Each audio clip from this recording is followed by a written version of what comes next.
અને આગળ વાત કરીએ તો હળવદમાં રાયસંગપુર પાસે માઇનોર કેનાલમાં ગાબડું પડ્યું છે। 24 કલાક બાદ પણ અધિકારીઓ ત્યાં ફરક્યા નથી। રાયસંગપુર પાસે માઇનોર કેનાલમાં મોટું ગાબડું પડ્યું। ધાંગધ્રા બ્રાન્ચની D19 માઇનોર કેનાલમાં ગાબડું પડ્યું છે। માઇનોર કેનાલમાંથી પાણીનો બગાડ સતત થઈ રહ્યો છે।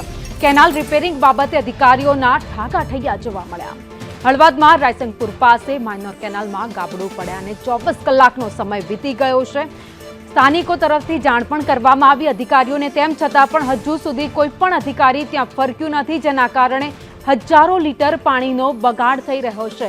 એક તરફ ખેડૂતો વારંવાર પાણીની માંગ કરતા હોય છે, પાણી આપવામાં નથી આવતું, ત્યાં બીજી બાજુ પરિસ્થિતિ એ સર્જાય છે કે અનેક જગ્યાએ ગાબડા પડે છે કેનાલોમાં, કેનાલો તૂટી જાય છે, પાણીનો બગાડ થાય છે, તેમ છતાં પણ કોઈ અધિકારી ત્યાં જોવા સુદ્ધા પણ નથી આવતું।